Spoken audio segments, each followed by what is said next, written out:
Hey there, YouTube. Welcome to Big Mike Beard Wisdom. So, today, we're kind of dodging rainstorms in order to try and put down some grass seed in an efficient manner. That way I'm not using all of my water, or the city water and stuff that has a bunch of chemicals in it. I can hopefully just use rainwater. So, the first step that we're going to do is prep, like the kind of grassy areas or the not grassy areas. And we've got a bare spot. We also have a spot where we killed a bunch of weeds. And I know some people have been asking how to prep that. So essentially, you want to rake, kind of like one of these. Otherwise, there's some other kind of fancier ones, because you want to just disturb the soil pretty good. I'm going to use this one because it's heavier. Plus, with that backside being nice and flat, I'll be able to smooth some stuff out. This side, this style one would work just fine too, but this one's not exactly perfectly flat on the back, and that's just because it was a cheaper rake. This area back here, I went through and knocked out a whole bunch of weeds and cut down the tree that was here back last year, and it did pretty good. So this was all not grass. But you can see quite a fair amount of weeds have moved back in, but also something must have happened that this area here wound up not growing in, or the grass wound up dying. So you can kind of see in a couple of the spots here, I went through with the aerator, and the aerator hit and put some holes in it. So with this spot here, I'm just gonna take the rake and scratch it up pretty good.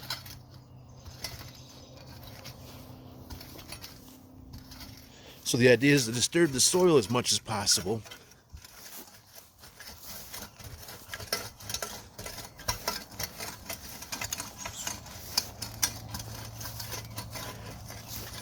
That way it's nice and soft for the seed to get into, while hopefully not kind of tearing up the rest of the grass. But new grass will be coming in, so it's something I don't really care a whole lot about, just as long as everything kind of gets mixed up. So you can see that's all pretty much knocked loose a little bit. So I'm going to call that one good. And then this area here is where we ran the solar stuff underground. And you can kind of see it's got some spots, especially along the path that we took when they went through and laid the cable underground. So I'm just going to kind of do the same thing I did over there. Just kind of disturb the surface pretty good.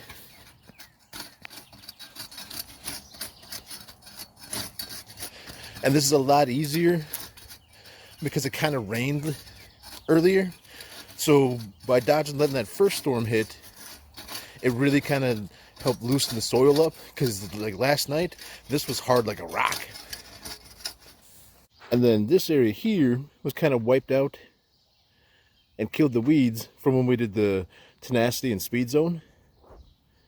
And some people have been asking, you know, well, what do you do in this type of situation? So you got a lot of dead weeds left behind, and really you don't really have to do a whole lot. So it's one of those things where you still want to kind of disturb the soil, but it's not like you have to remove all the dead weeds. It'll be fine kind of leaving them, and having like the extra biomatter will kind of help keep everything nice and wet in the long run, and will help the little seeds grow. So similar to what I was doing before, just busting up the soil.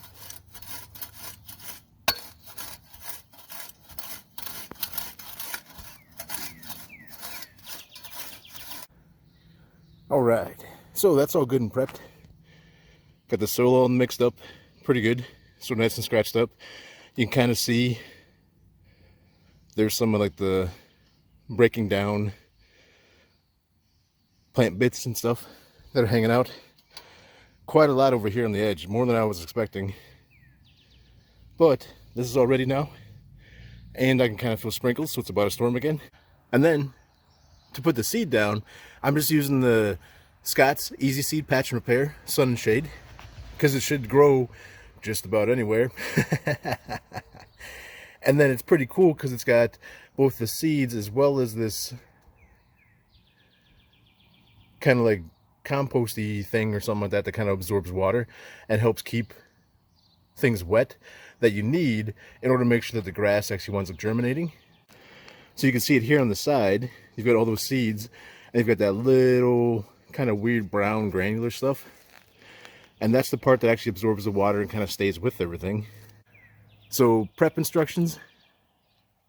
Prepare the area you want to grow grass by removing dead grass and loosening hard soil to help tiny seedlings root. Already done that. And then next up is applying it. So you want to apply it evenly. The mulch will expand. And it says only apply the recommended amount so the seedlings have enough space to access water and nutrients. The seeds germinate best when daytime temperatures are between 60 and 80. So the next week I've got, 70-degree days for a bit. So we should be pretty good with that. And then lastly, water. Which hopefully the rain will cover that mostly today. And then there's a few more rainstorms coming in the next couple days. But you'll actually see that mulch shift in color from like a nice dark brown to a lighter color, and that lighter color will indicate, hey, you need to add some water. This is super helpful. You just kind of check it out maybe once in the morning, see if it needs water. If it doesn't, let it go. Check it out at night. If it looks like it needs water, water it. And then whenever you buy grass or fertilizer, a lot of times they'll have a nice breakdown of what's in it. So it looks like this has just a touch of nitrogen in it, probably to help it grow. Seed-wise though, that's always important to note. That way, in case you end up doing something with fertilizers or poisons, and you need to know, hey, what kind of grass do I have that I may be affecting? So this has Wendy Jean Creepy Red Fescue, Vision Perennial Ryegrass, Presidio 2 Perennial Ryegrass, Fenway Creeping Red Fescue, Selway Kentucky Bluegrass, and Avalanche Kentucky Bluegrass. And with the state of the world, this stuff's not super cheap. So it's kind of one of those things that you want to make sure that everything's kind of set up just right and that you're going to actually take care of it. Otherwise, it seems like you're wasting money. Now, this was kind of cheaper because I picked up at Sam's Club. We kind of priced stuff around, and it was worth a little bit of a drive, even with the high gas prices, to go get this from Sam's Club, as opposed to just stopping into a local store and grabbing it. And the local stores only had like the 3.75, like the 4-pound like shaker bottles. So this is a pretty good size zipper bag, and it's 25 pounds. And it's a lot cheaper than the shaker bottles were when you factor in like total weight. not cheaper than the whole thing, but like this one bag was probably the price of 2 of the shaker bottles that are, would have given us 8 pounds in an easy dispense bottle. And then this is just 25 pounds in a big old bag. With the rainstorms coming, I don't really want to be toting around this whole bag and then risk, something happening, the bag getting wet and kind of ruining the mix. So what I'm going to do is I took this box, cut a little dispensing corner out of here. I'm just going to put a fair amount in that box and keep the box with me. So for those small areas, I don't need this entire amount.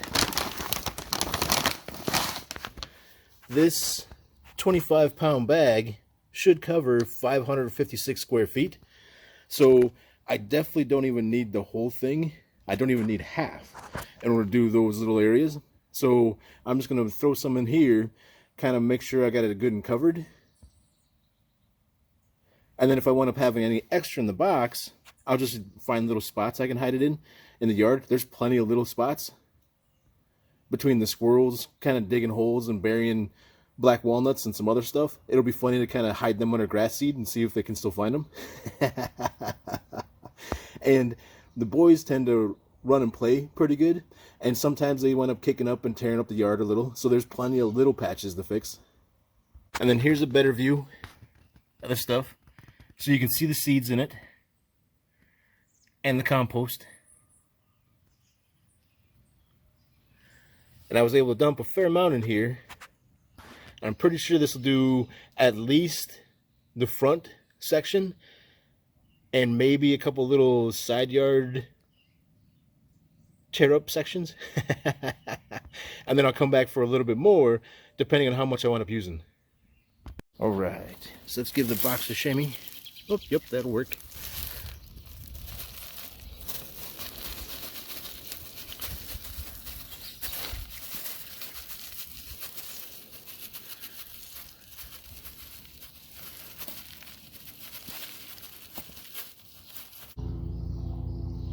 All right, so you can see, got a little bit left over. That's all covered pretty good, fairly uniformly. And then what I'm gonna do is I'm gonna experiment with all this extra stuff here. I'm just gonna kick this back on top of it, just to see if it helps kind of keep everything nice and wet. In the long run, it'll be a little bit harder to kind of see if that mulch is like, hey, I need water. But this will be the experiment area that I'll do that on. And then back here where the solar power stuff is ran, I don't have that stuff to kind of like screw onto it. So essentially it's just sitting there. Then this will be easy to see when this needs watered. And back here by the rear corner of the property and stuff, so this is stuff that we kind of used the EZSeed on last year. You can still see, so that light brown color is that mulch from the EZSeed that's still left behind. And I kind of cleared out over here too, just to try and get some more of these weeds and stuff out. And then with all the crazy windy days we've been having, there's been all sorts of weird trash that's been blowing. So I'll pick that piece of paper up here shortly. But same thing back here, just shake it out. And then if you've ever done the EZSeed stuff before, you kind of know that the first time you water it in, it's gonna change color, and then almost within like 30 minutes go back to the light brown. So it's gonna need another watering. And with the rain coming, what I kind of want to do is kind of just water it in myself real quick, just to make sure the seeds are kind of nice and set in place, because I don't know how hard it's going to rain. If it rains really hard, I don't want it washing the seeds away. So I'm going to water it in myself real quick, just to make sure everything gets nice and compacted. I kind of forgot why I didn't particularly like that watering can. So this watering can is a little weird. So it comes out the top, but also there's a fair amount that just kind of spills out solid. So here you can see it's a little bit too much water on that mulch, and what it does is it almost kind of like flattens it and semi destroys it. So meanwhile, these balled up ones, that's got watered and that's in an okay shape. Over here you can really kind of see these are all nice and balled up, but some of them are still a little bit of a light brown. So some of them are still saying, hey, give me a little bit more water, which won't be safe with that one watering can. And then here's kind of a good mix. So with how that drips, the main spray came out here and the drip came straight down there. So that gave it way too much water on like this edge. So this is all kind of flattened out. So that's not super great. These look good though. Asking for more water though. Those over there look pretty good too, but still a little light. And then I'm willing to bet almost as I stand here, those will continue to get lighter as it kind of evens out the moisture content in them. So I'll swing back around here in a little bit. That way we can see how much lighter it is, unless it rains. But that quick watering in should help set the seeds in place, set the mulch down. That way any kind of wind won't blow stuff around, and then the rain, as long as it's not too hard, won't move it around too much. And the reason why I was going to move this stuff over it is because this is in the front yard. So this one is the one that I want to do really well. The stuff in the backyard I wanted to do well as also, but this is the one that I really like not to have a weird funky bare patch or big giant horrible weeds growing. Of course it's starting to rain. So real quick, I'm just going to take some of this, kind of sprinkle it over it. Hopefully that'll help keep this nice and moist.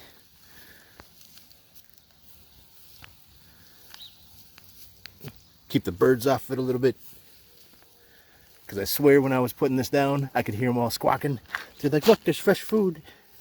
Someone's putting down grass seed. Let's go eat it.